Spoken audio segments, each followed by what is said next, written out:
Welcome to the channel, ladies and gentlemen. I'm afraid I do have to start today's video just recapping on that age-old adage of get woke, go broke. Because it would appear that 007, thanks to this article anyway, is in fact the wokest 007 in No Time to Die that we will ever see.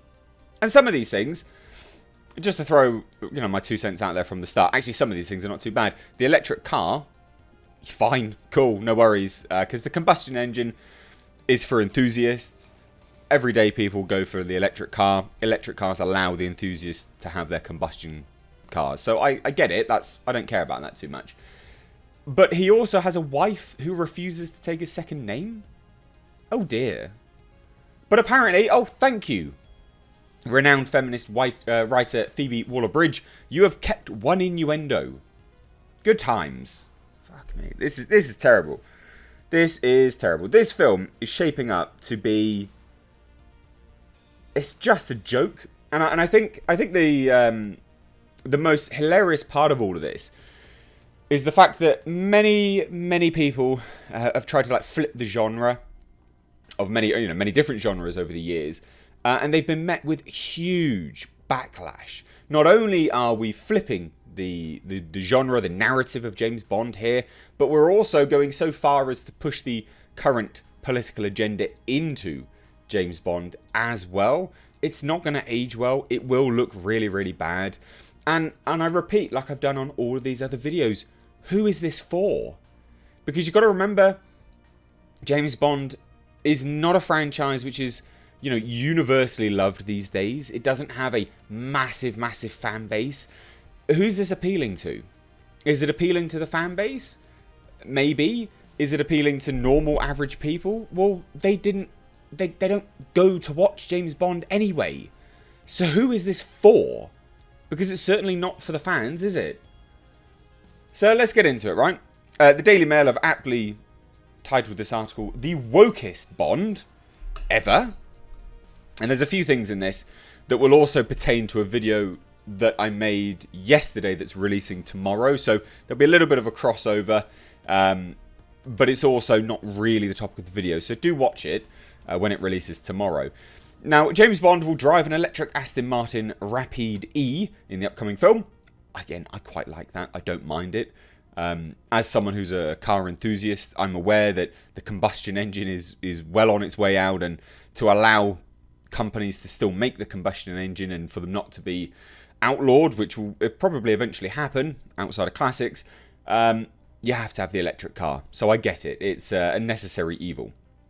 Now, the script has Mr. Bond marrying a doctor who refuses to take his last name.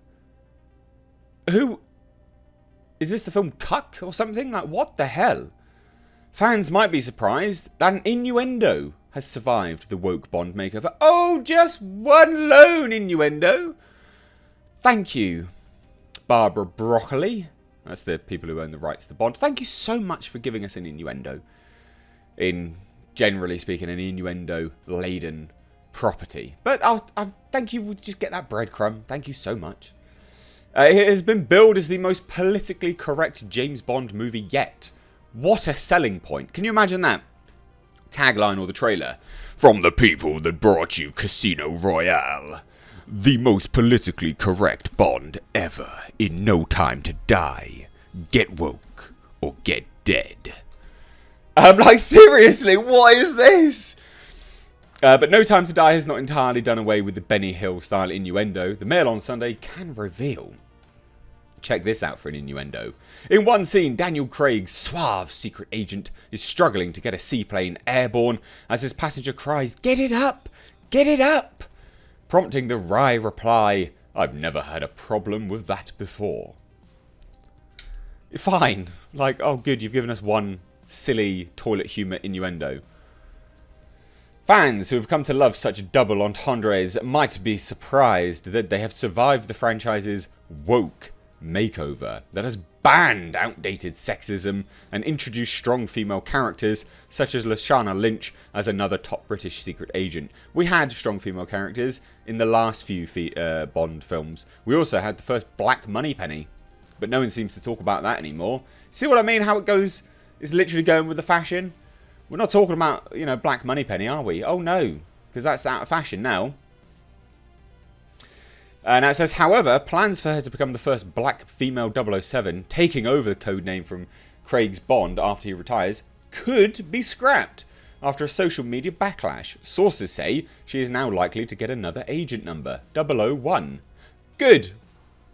Good. It literally was there just to provoke people. You provoked them. They voiced it online. They got pissed. So change it. Good, fine. Who cares? Earlier this year, this newspaper revealed that Fleabag creator Phoebe Waller-Bridge had been brought in as a script writer to ensure the blockbuster was appropriate for the Me Too era. AKA just all about women, because that's what people relate the Me Too era for now, even though it's about everyone. But of course, it's just about women. Me Too, right? Me Too. And now we have learned more secrets from the $200 million movie. They're spending $200 million on this, ladies and gentlemen. And they are pegging it as the wokest 007 ever. I didn't work out for Terminator Dark Fate, did it? It's not going to work out for you, is it? Oh dear. Now, the script has Bond marrying Dr. Madeleine Swann, the psychologist played by French actress Léa Seydoux, who first appeared in 2015's Spectre, but she refuses to take her husband's name. Because... why? For reasons. Like, why not? Just to be contrary, I guess. What a contrarian you are. Dr. Madeleine Swann. Oh, we do like a contrarian here, don't we? Fuck's sake. Fuck off. The morning after their wedding, Bond wakes sleepy-eyed and says, "Good morning, Mrs. Bond." To which she replies, "Don't you mean Ms. Swan?" A source said the phrase Bond girl was outlawed from the set, and the women in this film are all strong, brave, and fiercely independent. If you've got to preface the film by telling us that they are brave and strong and independent, they're probably not. They probably look like crap in the film, and that's why you're telling us. Because there's no... like, just give us the film. If we think they are, then we think they are, but don't tell us that they are. It's not necessary. Now it says, these women who are not helpless girls who jump into bed with Bond, their reactions are very different from what people might think. Bond tries his usual seduction techniques, but they fail miserably. It's very funny. Oh, good times. This is quite funny, actually. This goes into the video which will be released tomorrow. Ms. Lynch, 31, said of her 00 role, and by the way, you think I'm BSing, but this is from an article from the Hollywood Reporter. Just as a heads up. Again, it sounds like BS. It is not, and you will understand how this film has completely shit the bed.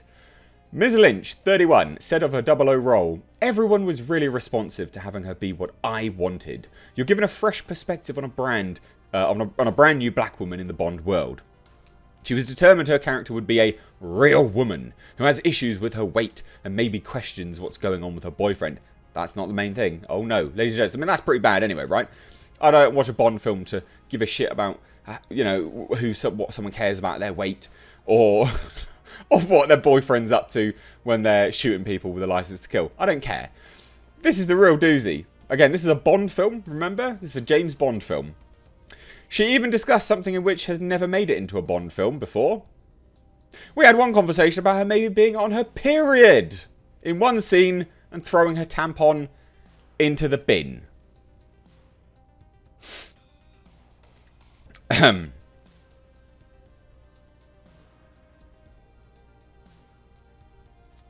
just going to let that sink in.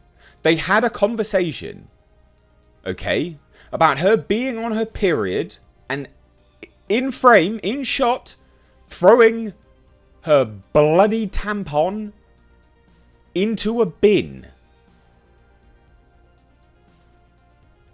What? Why?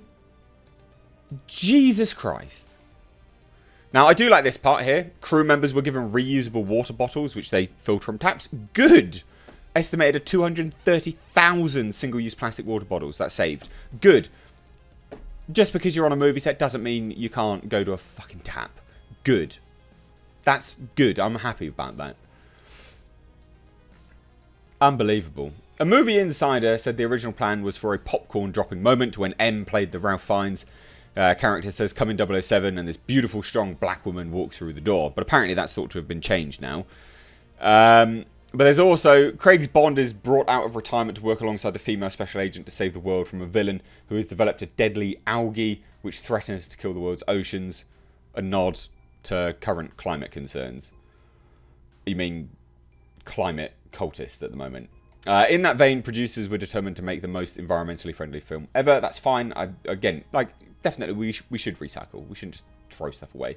We live in a really weird, disposable, like, you know, climate at the moment. It's very strange. Crew members were given blah, blah, blah. Packaging of waste were recycled. There's 1.6 tons of food, which was donated to feed the homeless. Good. Again, of course. If food's going to waste, give it away. This is why I never understand about, like, grocery stores in the UK. They don't allow... They throw so much food away that's actually usable, but you get fined if you were to take it. It's very, very strange. Very, very strange world we live in. And Craig will drive the first electric Rapide E model. And there's only 155 of the 250 grand vehicles have been built. I mean, that's fine. Look, there's not an awful lot else there. I just think overall, the period thing, you know, speaks volumes, right? Why are we talking about this woman being on a period in a 007 film? What? Super, super lame. So anyway, I thought you'd like this video. Like I said, the video tomorrow is not specifically about this, so please do watch it. There will be some crossover, but it's not the same, so please do watch it. Anyway, guys, let me know all your thoughts on this. I'd love to hear your thoughts on maybe, you know, a tampon being used in a 007 film. Maybe we could even get James Bond teaching us sex ed next and telling us how to put a condom on. I mean, would you be game for that? Maybe. Who knows? That's what the filmmakers think we all want. So let me know your thoughts down below in the comment section. If you're new here, hit subscribe. Stay up to date on the world of pop culture and movie news by hitting the bell notification icon. As always, I've been Mr. H. Take care.